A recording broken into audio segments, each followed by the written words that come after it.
Oh, good morning, everybody. My name is Tony Moore, and welcome to day 2 of our virtual Free From Festival event and the Free From Festival market launch.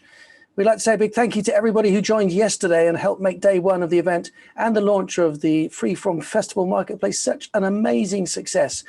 And I want to say a big thank you to Naomi Devlin for hosting the event and doing such an amazing job. The event was very, very popular.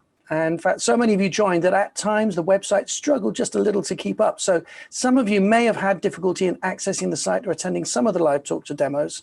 But don't worry, if you missed any of the talks or the demos yesterday, they have all now been uploaded and can be viewed online on the talks and demo page of the website. So I'm very excited to be with you for the rest of the day, introducing and being a part of this fantastic series of talks and panels. And we are beginning today with the Start Again gluten-free talk from Ali Walsh. A gluten-free expert, Ali Walsh is the brains behind Life on a Rice Cake and has been writing for Gluten-Free Heaven magazine for the last 5 years. At one point, Ali ended up eating just rice cakes before getting a confirmed diagnosis of IBS and celiac disease. She's going to show you how to avoid overwhelm, easy meals to make, and what to buy for a healthy diet, budget-friendly tips and ways to cope in social situations, and how to take things one day at a time. So over to you, Ali Walsh. Hello, everyone. I am so excited to be here. Thank you so much, Tony, for that wonderful introduction. My name is indeed Ali Walsh, and I have just begun a new website called Life on a Rice Cake because I did indeed get down to eating just rice cakes. I know exactly what it's like to spend years in pain, undiagnosed with celiac disease. And if you're in a similar situation where you have been through a lot of pain, perhaps had to have an operation in hospital, and I did, or if you have just had a gluten-free diagnosis and you don't know where to begin, you're in the right place. I have so much to tell you. I don't know how much we're going to be able to squeeze in today, but I promise you by the end of this session, you are going to feel so much better about your gluten-free diagnosis.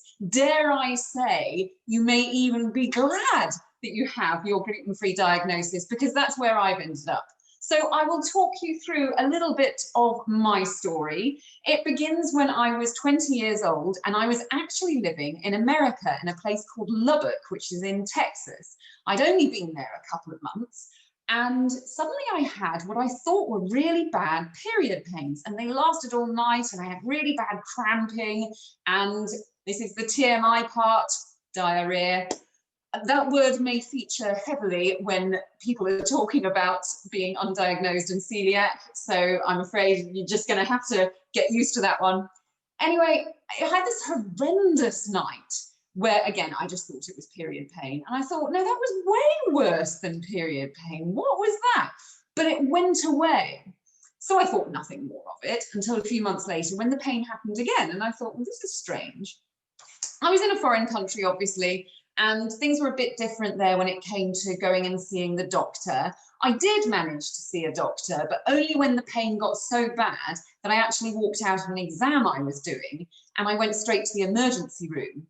And I have to say, the people I saw weren't particularly helpful, and they printed out this big list of things that I might have, and eventually decided it was probably a stomach ulcer and that I needed to change my diet. Not quite in the way a celiac should change their diet. They told me to cut down on fat, and they told me that it would be really useful to eat popsicles.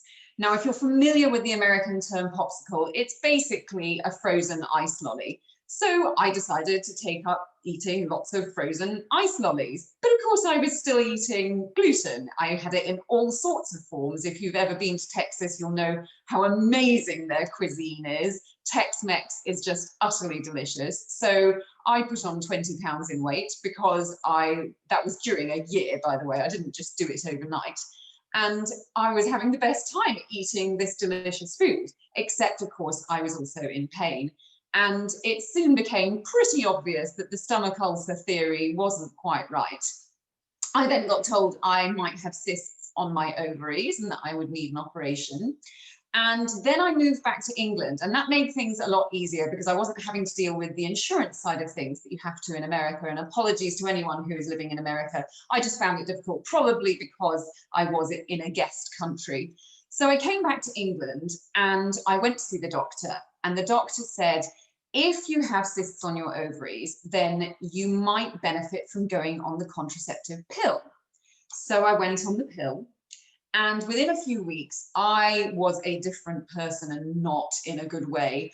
I felt like I was going crazy. And I went to see the doctor on campus, so a different doctor, because again, I wasn't at home, I was at university. And he was so patronizing. He said to me, oh, many girls experience problems when they first go on the pill. And so I just had to stick at it. And then I went back to see him a month later because it wasn't getting any better, and I really felt strange. In fact, I felt crazy. And he said to me, okay, we'll just change your pill. Maybe it is the type of pill that you're on. So we changed the pill, and 2 weeks later, nothing had got better. I just felt really odd. And so I threw the rest of the pills away. I don't think you're supposed to do that these days. I think you're supposed to dispose of them sensibly, and you can probably go to your pharmacist to ask about that. But I didn't really know what to do next. And so because that doctor had been so patronizing, I didn't want to go back. That was a mistake. I should have just asked to see a different doctor. In the end, I suffered for quite some time before someone pointed me to a magazine article. And that was about IBS. And it was like a tick list. I thought, yes, I get bloating, I get diarrhea, I get severe abdominal pain. And so I went to the doctor to ask, could I have IBS? And he said, possibly. So he put me on a new diet. He said, I don't want you to have much sugar. In fact, I don't really want you to have any added sugar at all. And by that, I mean cane sugar. I don't mean sugar from fruits. And he prescribed, and you may laugh at this, I do in retrospect, Weetabix for breakfast, wholemeal sandwiches for lunch, and whole wheat pasta or brown rice for dinner. And being a diligent student, I followed him to the letter, and I allowed myself once a month to have something with sugar in it, like a piece of pie. But the rest of the time, I carried on with this diet that he prescribed. And I did that for about 6 months. And then I just couldn't take it anymore. And someone advised me to go back to the doctor, saying it won't do. They clearly haven't given you the right diagnosis. And this was my golden moment. And if you have had this golden moment, then you will know how I felt. Basically, the doctor said, oh, this could be celiac disease. And he did this flick of the hand as though it were really sort of, nothing at all. This could be celiac disease. We'll do a blood test. 4 weeks later, I had a handwritten note from the doctor saying, could you come for a non-urgent appointment? And I thought nothing of it. This was now 3 years since the first sign that I had celiac disease. And because I'd been misdiagnosed so many times, and as I mentioned earlier, I did actually have an operation under general anesthetic when they decided I might have endometriosis. And it was a laparoscopy, and it wasn't very pleasant. And when I came round, the doctor said, I'm really sorry, we didn't find anything. So that was a bit of a dead end. So if you've been at the stage where you've reached lots of dead ends and you've now finally got your diagnosis, you may feel one of two things. When I got the confirmation that it was a positive blood test, it was a real mixture of emotions, because I felt like I should be really happy. Oh, finally, I've got this diagnosis. But I also felt like I was really lost. Who was I if I couldn't eat gluten anymore? And I'll come back to that in a moment, because I think identity is really important when it comes to understanding how you can cope with celiac disease, or indeed any medical diagnosis that means you have to avoid gluten. So had the positive blood test, and then it was 9 months before I was booked in for a biopsy. And this was where I was going to be confirmed, yes or no, definitely gluten, definitely celiac disease or not. And during that 9 months, I decided I would start eating gluten-free, because I was at the end of my tether. I was not myself every day. And I remember thinking, there cannot be worse pain than this. And this isn't all celiacs, by the way. Many celiacs have different symptoms, which is why if you have been through a number of different misdiagnoses, it's not necessarily the doctor's fault that they didn't immediately spot celiac disease, because if you look at Celiac UK, you will see a number of different things that are completely interchangeable. So for example, you might see that you've got bloating and diarrhea, but some people are asymptomatic, some people just get a bit tired, some people are anemic, and so it goes on. So I don't entirely blame the doctors at the time. This was the 90s, things have got a lot better. Celiac UK have done a marvellous job at the campaign, Is It Celiac Disease? And they have a tick list. So if you're as yet undiagnosed, but you're getting these dreadful symptoms, whatever they might be from the tick list that Celiac UK show, then have a word with your doctor and say, could it be celiac disease? Please put me in for the blood test. You do also need to know that you should be eating gluten at this time, and it's the only time as a celiac you should be eating gluten.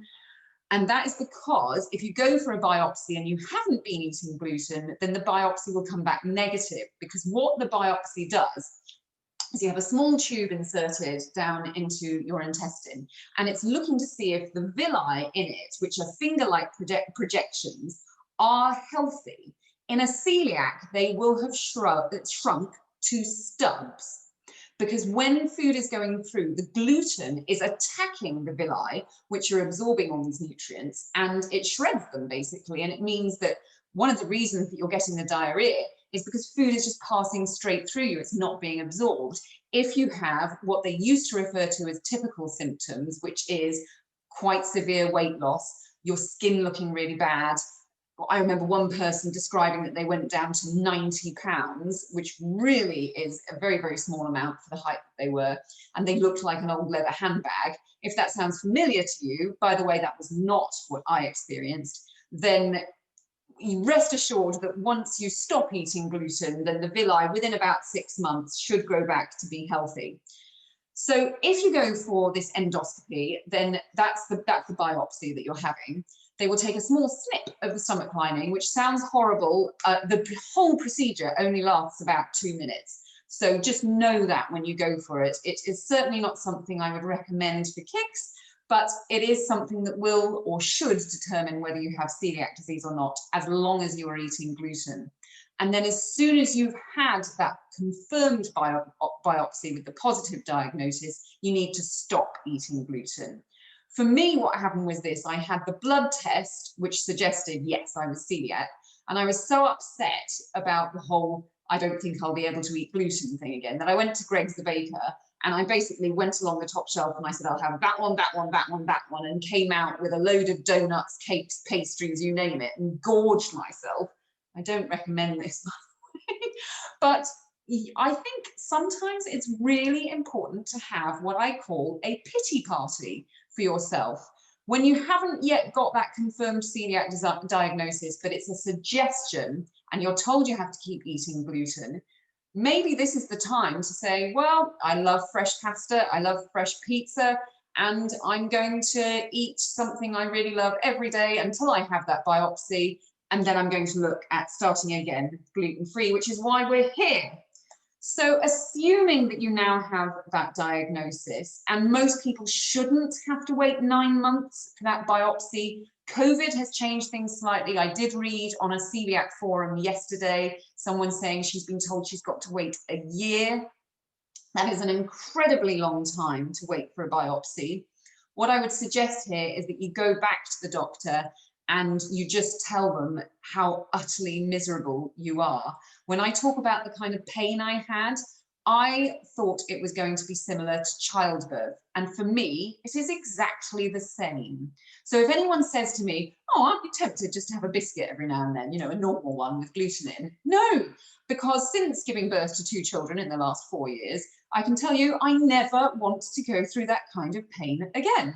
And I'm sure anyone watching who has also been in similar pain knows exactly what I mean. If you are a silent celiac, which is somebody who doesn't get symptoms, but unfortunately has celiac disease, I really recommend you never, ever risk it for a biscuit. And by that, I mean, don't cheat. You mustn't cheat, you must steel yourself. I feel lucky in some ways that I get these horrible pains, and they tend to happen between 4 and 72 hours after I've accidentally eaten gluten. And the reason I say I feel lucky is because that absolutely definitely stops me ever from deliberately eating gluten. Now, that doesn't mean to say I haven't been glutened accidentally, and I'll come on to that later when I talk about going out to eat at cafes or restaurants or buying food in the supermarket and scrutinizing the ingredients on the back. So basically, when I got my gluten-free diagnosis, I didn't know where to begin. There was very little help out there. This was 1999. Celiac UK were fantastic. They sent me a little booklet with a list of things that I could have, and that was great. But it's not as great as it is today, where you've got a lot more on the World Wide Web that you can tap into. That said, the flip side of that is that you will find people giving you false information online. I do not agree with any of this. I do not agree with faddy diets. I do not agree with people telling you how to eat gluten-free when they haven't done any research on what is good for you and what isn't. You can be gluten-free and eating chips every day, and that's also a vegan diet. So if you're a gluten-free vegan, you can be doing that. You're not going to be very healthy. You're not going to be getting all the nutrients you need. So one thing when you start gluten-free that you might be worried about is getting those nutrients and making sure that you are really healthy. Something that happened to me, and you may resonate with this, is I felt very strongly, and I was only 23 at the time, that I had been given the gift of looking into the future and seeing what it would be like to be unhealthy, and it might be a bit too late to do something about it. So what I did was I suddenly decided I wanted to eat very healthily. And at the time, there wasn't a free-from aisle. There was only a free-from shelf, and it was terrible. You could buy a loaf of bread that was a bit like a rugby ball, and it was tiny. It was when they had tiny loaves. And you could buy gluten-free custard creams. They were actually all right, but they were £2.50 for a pack of 10. And think back over 20 years to £2.50 for a pack of biscuits. I mean, today, £2.50 for a pack of biscuits is bad. But £2.50 for a pack of biscuits when you're a student, as I was doing a master's at the time. I'll just slip that in there. That makes me sound very, very intelligent. I'm just claiming to know a lot about being gluten-free at the moment. We'll go into academia another time. So I didn't really buy from the free-from aisle. I just said to myself, you know what? Here's a potato, handy potato here. I can eat that, and I can eat fresh fish. I can have a steak. I can still drink whiskey. And by the way, all spirits are gluten-free, even whiskey, because as you'll read on Celiac UK, the distillation process eliminates the gluten in whiskey. So you can happily have any spirits. Rumour has it there are some spiced rums out there that aren't gluten-free. I have never come across them. That doesn't mean they don't exist. But I promise you, I've been to a number of different rum aisles and turned round bottles just to see if they contain gluten. And legally, they are obliged to state whether they have gluten in. And I haven't found any. So do let me know if you found one of those urban myths, as I describe them, the spiced rum. But if you are somebody who likes to have an alcoholic drink, please rest assured that you can have any spirit. You can also have wine. You can have cider. There are a number of gluten-free beers out there, and lagers, and if you just go online and type in gluten-free beer or gluten-free lager, then you'll see a number that come up. If you go to the supermarket, the last time I went, I counted 9 different brands of gluten-free beer. This is a huge change from when I was first diagnosed celiac. There was definitely no gluten-free beer, although to be honest, it really wasn't my thing to drink beer. I'm sorry for all those beer lovers out there, it really wasn't my thing.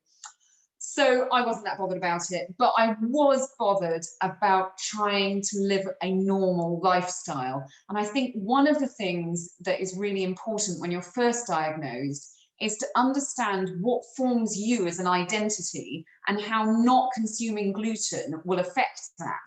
And by that, I mean this. Get an A4 sheet of paper, draw yourself in the middle, little stick figure, and then do little offshoots of your hobbies, your lifestyle, who your family is, that sort of thing.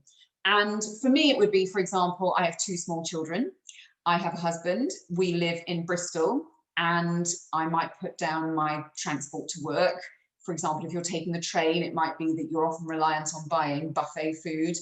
And it might be that you like to go for a drink after work with colleagues. I know we've got the rule of 6 at the moment, but with luck that will end soon. But it might be that you like to have a pint or a few pints after work, and you've got a favorite beer and you can't do that anymore. And that's the one thing that you really look forward to every week, and it's not happening.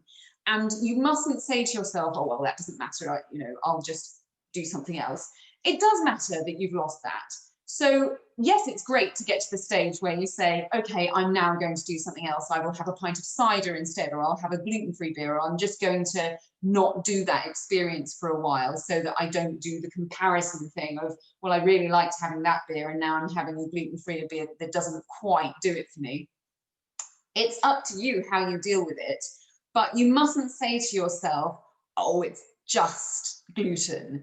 And if you have anyone in your life who is telling you that, as I did, I had a family member who said to me, oh, you better deal with it because it's not like it's cancer or anything, which was an incredibly mean thing to say, because there was no one in our periphery who had cancer. It wasn't like I was standing next to somebody who had a much worse diagnosis. You will always find somebody who has it worse than you. That said, you will always find somebody who has it easier than you. So if you're looking for support and understanding from your family and your friends, then I suggest you start using some lines that you go over with them and make sure that they understand, or that perhaps if you possibly can, you step away from those family or that family member or friend just for a little bit whilst you get your head around your new diagnosis. Some lines that I suggest using if someone is trying to patronize you with similar lines to the ones I've just mentioned is that you're saying, I'm just trying to get used to this. It's a lot for me to get my head around. I've also been very ill. There have been physical symptoms that I'm still healing from, and that can take quite a while. The villi, as I said earlier, can take up to 6 months to heal, but there are some people that actually take a lot longer than that. With luck for you, you will very soon be back on your feet and be feeling a lot better, a lot less tired, and knowing where, after you've watched this video, you're certainly going to know how to start out eating properly and making yourself healthy. So just go over that with the family member or friends that don't quite understand and say, I really appreciate your support and understanding. There are many people who will come around to it as well, and then you'll find that some people will go out of their way to make sure that your life is a little bit better. And there is nothing like going around to a friend's house and them having bought you something special. In the lead up to Christmas, it might be gluten-free mince pies, or it might be that they found you a pan au chocolat. Anything that they have gone to such trouble about is just something to be very, very grateful for. Remember that this is a learning curve. I have over 20 years experience of being celiac and eating gluten-free, and in a number of different countries. I lived in Australia for a year. Australia is amazing. Thank you so much to the Australians. They are definitely ahead of the curve when it comes to understanding gluten-free. When I visited South Africa on a trip just before COVID, actually this year in February, I felt like I'd gone back in time. And it was interesting because South Africa really didn't offer that much in comparison to places like Australia and England. So if you're finding England difficult and then you suddenly go to South Africa, you might be very glad to come back here, if only for the food, if nothing else. Definitely not for the weather today, which is a little bit grey, but that's all the more reason for you to be here and watching today. And by the way, if I haven't yet mentioned it, I do have a very special competition for you. You will get to win a 30-minute session with me, free, one person, and I will tell you how to do that later in this video. But you do have to be watching this video to be in it to win it. The first thing I need to tell you is you need to subscribe to my website, and that is Life on a Rice Cake. If you found me on Instagram as Ali Walsh GF, or maybe you found me on Twitter as Ali Walsh GF, you just need to look at the link in my bio on Instagram, or just go direct to www.lifeonaricecake.com and you will see the subscribe button. That is the first step you need to take to enter the competition. And you need to do that by the end of Tuesday. That's Tuesday the 27th. So if you are watching this again on catch up, Please don't panic. As long as it is before Wednesday the 28th, then you still have time to enter the competition, and you will get all those ideas on Wednesday the 28th because you have subscribed, because you will be getting a special email from me with instructions. So bear that in mind, please. But you're going to have to keep watching because I'm going to give you a code word, and you will need that code word when it comes to entering the competition. Moving on, let's go back to identity and understanding how you will cope. And there are a number of different things that COVID will help with and COVID will not help with. The first thing I noticed when all the restrictions came in about COVID was that I was either having to order my food online or relying on somebody else to buy the food for me. And sometimes when you order online, they don't come with what you've ordered and they come with an alternative. And the reason I'm cringing is because sometimes the alternative won't be celiac friendly and you'll have to send it back, and it is super frustrating. And it can be difficult as well to say to a neighbour, it absolutely definitely has to be gluten-free, because there are a number of people that will pick up something and it will be wheat-free, but it will contain barley or rye, or it will contain oats that have been contaminated with gluten. And I'll do more on cross-contamination later in this video. So you do have to be careful. The one thing I would say is, with WhatsApp, with a number of different devices that we have or apps that we're able to download to our phones, it makes things so much easier. When you need someone to get something, you just send them a photo of the exact product you need, and they should be able to find it in the supermarket. Because what's easier than looking at your phone and saying, oh yes, I've got that particular product there.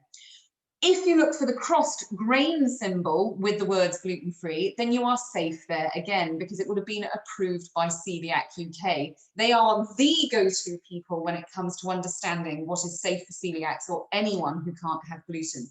So that's really important to bear in mind. The final thing I will say about looking at information on the back of food packets is, when you look at the ingredients, legally companies are obliged to highlight in bold, and I love it when they also do capitals because it sounds like they're shouting at me when I'm reading the back of the packet. They're legally obliged to highlight in bold the allergens. Gluten isn't specifically an allergen. It is cereals containing gluten, which is a little bit annoying and cumbersome, but you will see gluten highlighted and therefore you can't have it. And so if you see something like rye or barley or wheat and you're thinking, well, does that also have gluten in? Because they don't have to. The gluten can be removed from the wheat, the barley and the rye, and then it is safe for you. So if you see the back of a food packet and it says Codex wheat starch and then a little asterisk and then it reads safe for celiacs, that's okay for you because the gluten has been removed. Similarly, anyone who can't have wheat but is able to have rye or barley doesn't need to worry so much about the gluten aspect of things, but that's just for people who can't have wheat or can't have barley, etc.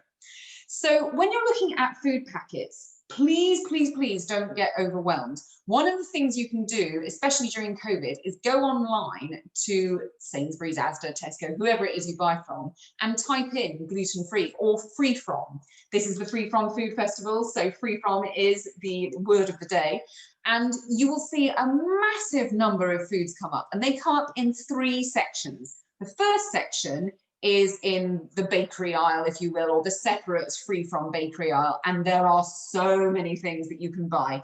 There are the alternatives to normal gluten foods, and those are things like pasta. So first up is some lasagna. It's deliciously free from. That's the one made by Sainsbury's, but I am not advertising anyone today. So I've also got one by Asda. That's macaroni. You can also get fusilli, you can get penne, you can get spaghetti. I really like the Dove's Farm brown rice spaghetti that you get that is made entirely from rice.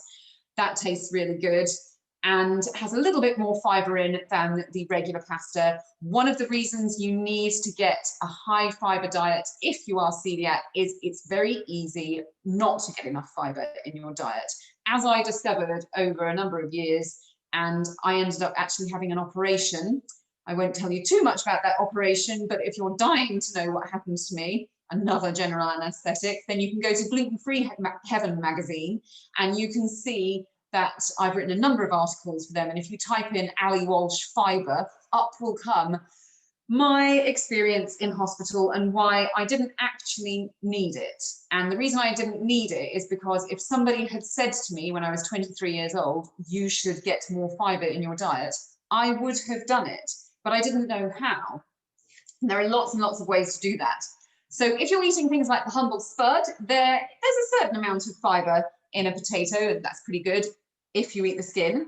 More so in a sweet potato. There's also quite a bit of fiber in brown rice, and there's also quite a bit of fiber in lentils. And this brings me to the cross-contamination thing I was talking about earlier. If you buy products like lentils or rice, or pretty much any type of bean, you need to check on the back that there isn't a warning about wheat, made in a factory that handles wheat, or may contain wheat, may be cross-contaminated with. All these things, if you're celiac, you need to avoid. And the reason you need to avoid them is it only takes it's 20 parts per million of gluten for you to trigger off the problems that you will get when you are celiac. And if you're a silent celiac and you're thinking, well, I just won't know, silent celiacs are arguably more at risk because they won't know if they've ingested gluten, and then you come to problems in later life. So please, please, to avoid things like osteoporosis, small bowel cancer, and so on, and the small bowel cancer happens to very few people, so please don't be alarmed if you're suddenly thinking, oh my goodness, I'm at risk of that. If you stick strictly to a gluten-free diet, you shouldn't really be having any problems as long as you're getting the right nutrients. And that includes making sure you have enough fiber, making sure you're not cross-contaminating things, and it's not just off food packets, but with other things, like, for example, you should not be sharing toasters. Don't share the same equipment that has been cooking gluten in food. Don't, for example, put stuff in the same cooking tray and think, oh, well, they're about 5 inches apart in the oven, it'll be fine. Because all it takes is for a chicken Kiev that's breaded to slide into whatever food it is you're eating, and then you've just cross-contaminated. So I really recommend that you have a separate toaster that you know nobody can use. I really recommend separate chopping boards. Definitely don't be using the bread chopping board. And if you can possibly persuade everybody that you live with that everyone should eat gluten-free, that will make your life infinitely easier. I don't expect everyone to be able to do that. I am lucky enough to know that my family do that for me. Obviously, my 4- and 3-year-old don't get a say in that, but my husband did actually very kindly say that we could have an entirely gluten-free kitchen. And it just means that I feel safe in my own house. If you don't have that luxury, then you can have a cupboard dedicated all to yourself with your gluten-free food in it, as long as nobody else steals any. And in there, I would suggest you have things like pasta, things like gluten-free flour, and some other staples. I consider staples anything that keeps for at least 6 months, things like pasta, and won't need too much effort when it comes to cooking. So, for example, especially in the winter months when it's difficult to get out, or possibly you can't go to the shops because of rules to do with COVID, then I think it's great to be able to rely on your store cupboard. And I have some store cupboard essentials that I think are really, really important. The first is rice. I like to go with brown rice, but you may prefer white for now. I do recommend you try and get the fiber in though, so that's something to bear in mind. Chickpeas, I think, are really important. And you might say, I don't eat chickpeas. It's so worth trying chickpeas. They not only make wonderful hummus, if you want to make your own from scratch, but they also bulk out meals. Like, for example, you can put them in dals, you can put them in curries, you can put them in lots of different stir fries. And once you get used to eating new types of food, they actually become really exciting. And I promise you, I will be posting shortly some recipes with chickpeas that are gluten-free that you will wonder why you never tried them before. They are helped by adding a number of different spices. It doesn't have to be spicy food. It can be spices like turmeric or cumin, can really make them taste amazing. So I really recommend that. Also for the store cupboard, this is really important, making sure you get the right stock cubes. This is by Callow. I haven't come across anything by Callow that isn't gluten-free, but obviously you just want to check This one reads non-gluten recipe and tells you on the back that it's gluten and lactose free.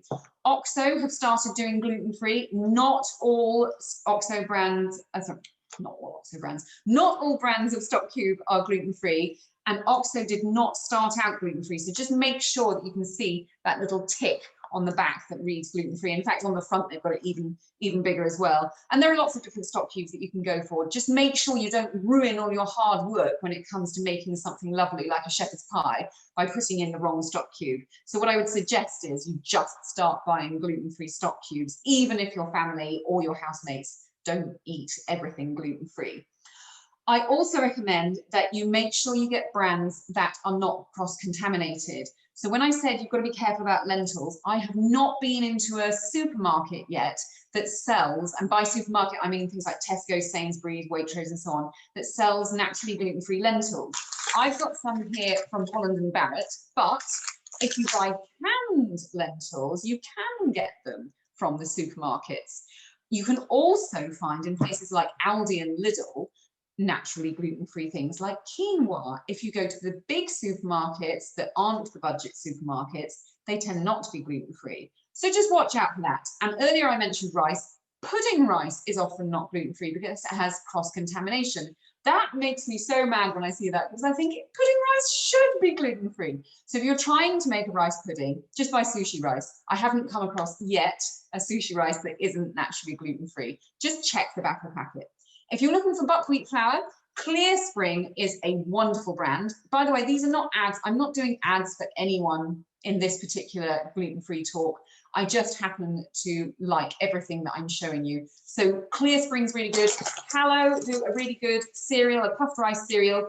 I don't like giving my children cereals with sugar in, and so that puffed rice cereal doesn't have any added sugar to it, and I think that's really important. If you're looking for snacks, I really like these protein balls. I found these in Lidl yesterday. When I say I found them yesterday, they're still selling them. I've been eating them for ages. Really enjoy those. And if you're somebody like me who likes to get a lot of protein in their diet and you have a sweet tooth, something I found recently are these protein power bars. You can only buy them, I think you can only buy them online. Go to Protein Power to see. But they are amazing. They do chocolate chip, they do snickerdoodle, and they are formulating recipes for new ones as I speak. So they are well worth checking out. When it comes to making meals and you've just started out gluten-free, I recommend you make meals that are naturally gluten-free. One of the reasons I suggest this is because you probably know how to do it already.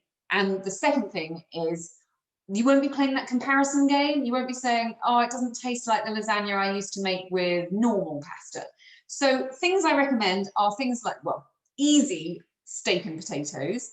If you're vegan, then you could do a cauliflower steak and you could marinate it in a really lovely curry sauce.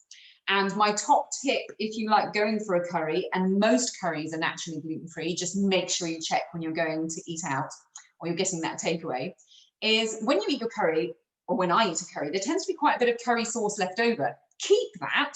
Next day, slice yourself up some cauliflower steaks and fry up the cauliflower steaks in the curry sauce. And then you've got almost a free meal. It's absolutely delicious. Casseroles, as long as you're using corn flour. I have yet to come across a corn flour that isn't 100% corn flour, and that is fine for you.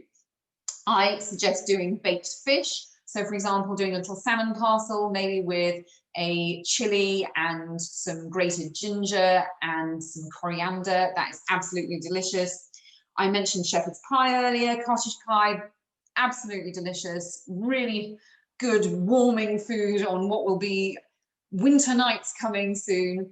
If you're eating out, just make sure if you order one of these meals that it is gluten-free and that you have discussed things not only with the waiter, but ask them to go and talk to the chef.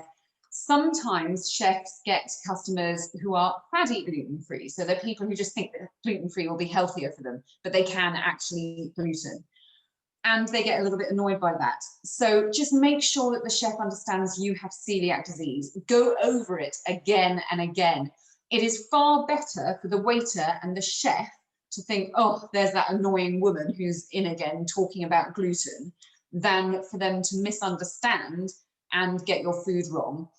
I would recommend phoning up a place that you go to eat at before you get there and just double checking everything and then going over it with the manager when you get there. Legally, they are obliged to state which food they are serving contains gluten. Someone needs to know. They either need to bring you that enormous folder that you go through. I can't stand the folder. I much prefer it when they talk me through it. But it may be that you just sit there and you say, you know what, I'm going to have a sea bream that I know is just going to have been cooked in a little tinfoil parcel. It's not going to have been battered. I'm not going to end up with a breaded cod, and go for some steamed vegetables, maybe a jacket potato. A lot of people don't like jacket potatoes because they feel it's this default gluten-free option. I love them because I know, well, firstly, I like the taste of them, but secondly, I know no one's messed about with it. So jacket potato, great option.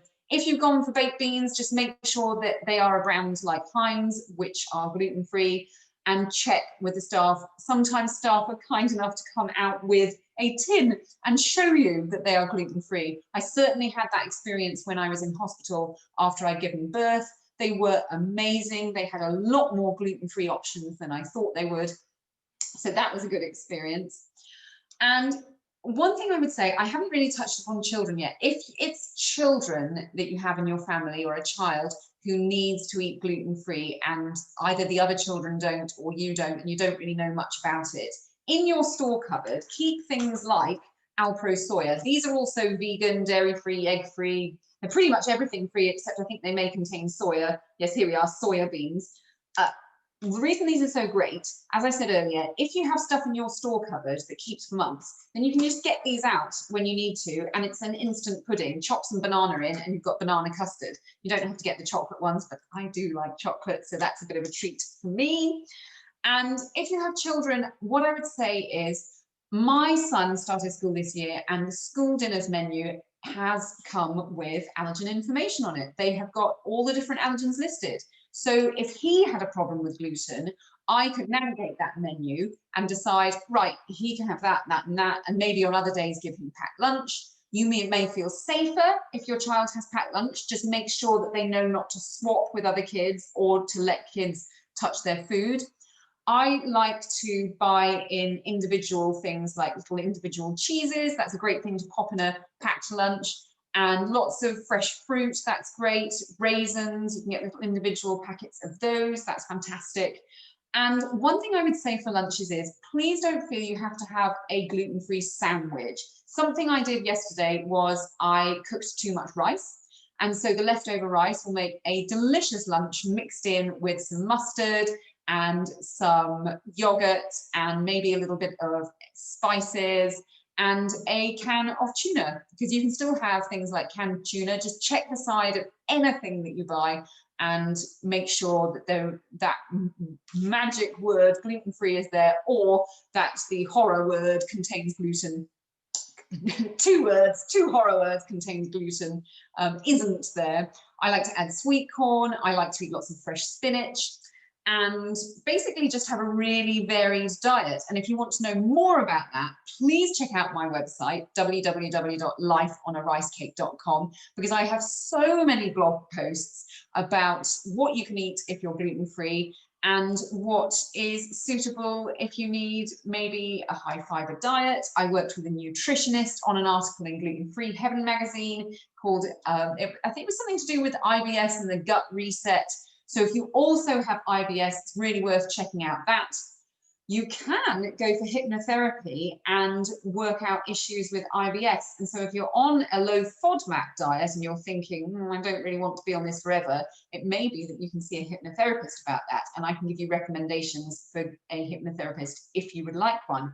And since so much stuff is online at the moment, pretty much you can see anyone you like. So if we're going to take one good thing out of the problems that have happened with COVID, and please don't think I'm underplaying them, because I do recognize how bad things have been for many, many people. One of the good things is that you as a celiac will have access to so much more information, because people are now willing to do things over Zoom, as we are today, that you wouldn't have been able to do otherwise. I would have loved to have been live at the Free From Food Festival, actually meeting and greeting you guys, but we're still going to be able to do that online.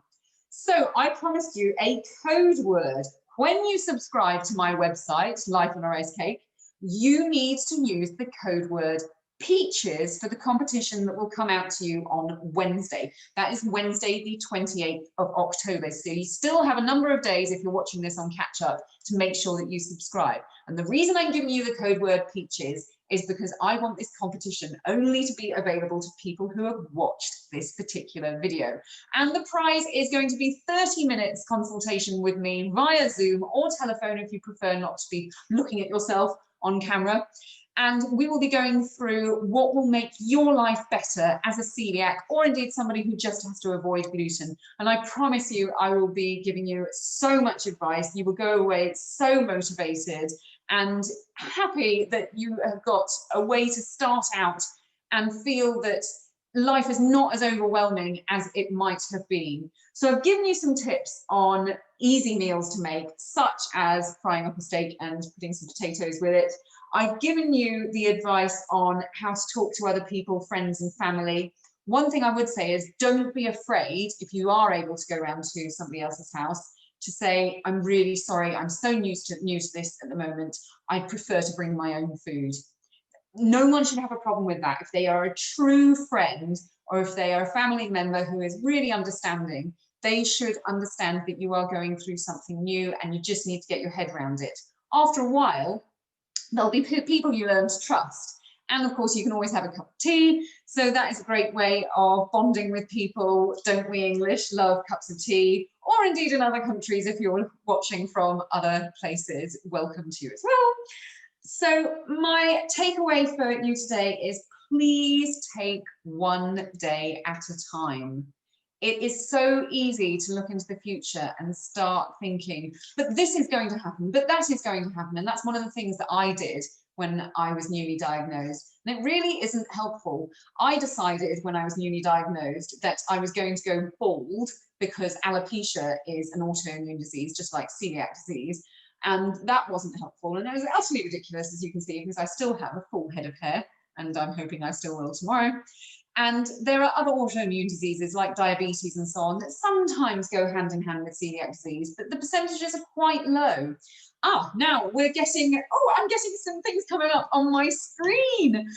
Someone saying amazing summary. Thank you very, very much.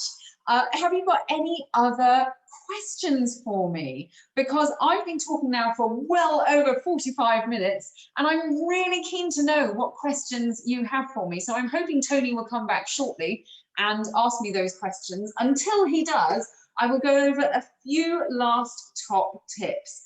When you find yourself thinking, I just want something instantaneous, I don't want to have to cook for myself, I feel like I'm cooking for myself all the time, go to the frozen free-from aisle. And that's the second, I didn't tell you, did I? I mentioned one place you can go to in the supermarket that is safe for celiacs, and that's the free-from aisle. There's also the frozen free-from aisle, and then you've got the chilled section.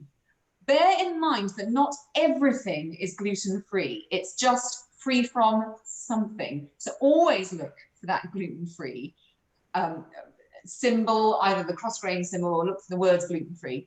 If you go to the frozen section, you can find things. Amy's Kitchen tends to be good. She does an amazing macaroni cheese, and you can microwave that up. I think it's ready within 6 minutes, easy peasy. There are lots of different things that are versions of things with gluten in, like Yorkshire puddings that you can try. You can try pizzas. There are some that I don't particularly like. I won't mention anyone I don't like here, but I will say that Kirsty's, I had a nice pizza there. The acid test for me is when I eat something and my husband's eating with me and he likes it too, because then I know that it's not me saying, oh, well, I have to eat gluten-free, therefore I will like this lasagna that I've been given. I also went to the Mandarin Oriental a few years ago and I had their gluten-free afternoon tea. If that is still available at the moment and COVID is making things awkward, I do realise, then it is worth going there and checking out their gluten-free afternoon tea, because their sandwiches were out of this world. I could not tell the difference. And they did scones, they did the most wonderful macarons, and so on and so forth. So that is worth indulging in if you want a nice treat for yourself. I can see Tony at the moment, but I can't actually see any questions coming up. I'm hoping some more questions will flash up on my screen. Do let me know, Tony, if you would like to ask something in particular. Otherwise, I will just carry on. Well, Oh, no, you are. How fantastic. no, Thank you, Tony. I'm here. First of all, I just want to say that is amazing. Even for somebody who doesn't have a celiac or problems with gluten, it's just fascinating to hear everything that you're saying. You present it so clearly, and I can see people have said in the chat, absolutely amazing summary. If anyone wants to throw a question in the chat, we've got a few minutes before the end of this, but I know we had a few questions came in ahead of time, so maybe we'll start with one of those. I love this first one. How do I prevent my flatmates from stealing my food? Okay, very simple. You get a magnet lock.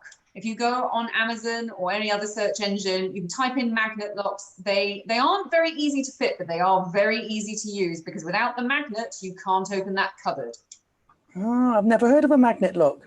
This is very interesting. So I actually got them after watching a program on Prader-Willi syndrome for people who never feel anything but hungry. And to stop her child from stealing food, she had these magnet locks. And I installed them instead of child locks when I had children. And it's fantastic because they cannot figure them out. No one can figure them out. You have to have the magnet that's provided by the magnet lock provider. What a smart idea. And of course, that's just testament to how gluten-free products and food now can be absolutely so delicious that people want to steal your food. That's true. And it's so annoying when they do, because you think you can have anything. I remember one time, one of my flatmates coming home, he was a bit drunk and he decided to eat all 4 gluten-free crumpets that I had in my cupboard. And I remember thinking, how could A, you eat all 4 of them, and B, how could you steal my food? How very, very mean. Okay, another question we've got here is, a lot of free-from food seems expensive. How do you stick to a budget? Asda have been amazing. In the last week or so, they have brought out a free-from range that they have slashed in price. 33p for a bag of gluten-free flour is just one example. So that's one way of keeping things down. The other way to keep costs down is to go naturally gluten-free. So you'll find in the free-from aisle that you can buy, say, free-from pesto. But actually, if you go to the non-gluten-free pestos, or sorry, the non-gluten-free aisle where the pestos are, many of them are naturally gluten-free and they're £1 less. So just get savvy when it comes to free-from shopping. So actually things that aren't necessarily marked as gluten-free and therefore don't kind of fall under the bracket of we'll add a little bit extra because this is more niche, will suit you perfectly. As long as the ingredients don't include gluten, then you are safe, because legally people are obliged to state if ingredients contain gluten. If it doesn't say gluten-free, don't get too nervous, because you have to go through specific product testing to prove that your product is gluten-free to have that. Okay, well, listen, we've got one final question before we have to wrap this up, which is, I'm finding things really difficult and my family don't understand what I'm going through. Where can I get help? One way to get help is to go to Celiac UK. They provide a lot of information. Another way to get help is to come to my website, because there are so many blog posts on helping you with this sort of thing. And my heart goes out to anybody who has someone in their family or in their friendship group who doesn't understand. I would say if that persists and you have done everything you can to try and talk through things with that family member or that person who is supposedly a friend, then maybe it's time to step away from that person just for a while until you get your head around things. Right. I think probably one of the biggest challenges must be that gluten seems so invisible. So the concept that cross-contamination is so easy, that the average person doesn't understand that. They think of gluten as like something big, like flour. Flour is gluten. So if that's in the bread, as long as the bread doesn't touch something else closely, it's okay, right? But I understand if you cook in the same pan, or if you're storing the food in the same tray, there can be some cross-contamination and you wouldn't even notice it. Exactly. So what you have to do is say to people, imagine gluten is poison. Imagine that you've taken the fork that's stirring the normal pasta and that you've got poison on that fork, and then you've gone to the gluten-free pasta. You've just put poison in someone else's food. Right. COVID in some ways has done us a favor. Again, I don't think COVID is a great thing, but if we can take some positives from it, that's fantastic. The fact that people are washing their hands so much more. You must wash your hands thoroughly if you've been handling gluten before you go and do something that is going to stay gluten-free. So for example, if somebody's been using a chopping board and making up their normal sandwiches, they must wash not only the chopping board, but their hands as well, absolutely thoroughly. And my advice is to get your own chopping board and to make it something like a bright pink one that everyone knows is your chopping board only, so that no one cross-contaminates. Right. And is your family gluten-free as well? No, I did have my daughter tested last year because I was a bit worried. She was only 2 at the time and she started getting quite bad diarrhea and quite bad bloating, but she came back with a negative test and actually those symptoms have gone away now. So part of me wonders if it was just her being a toddler. There were other toddlers that had similar symptoms. I think if you are celiac, it is important to be on the high alert. A 1 in 10 chance that a very close family member, and by that I mean mum, dad, sibling, or child, will also have a problem with gluten because they're celiac. But that 90% chance they won't, so it's good odds. Listen, Ali, it's been an absolute pleasure to listen to you talk today. Thank you so much for giving us your time, your expertise, and your very, very clear way of describing things that can be very confusing for people, I think, at times, especially people who are coming to it for the first time and are just worried that they're out there on their own. You also, and you've got the website, and the code word one more time is? That code word is peaches. If you have watched this video, you need to subscribe to my website, lifeonaRiceCake.com, and that code word will come in handy on Wednesday when you get a special email from me. Right. Thank you, Ali Walsh. Right. We're going to take a short break now, just over 30 minutes up until 1 o'clock, when at 1 p.m. we have the Meet the Maker session.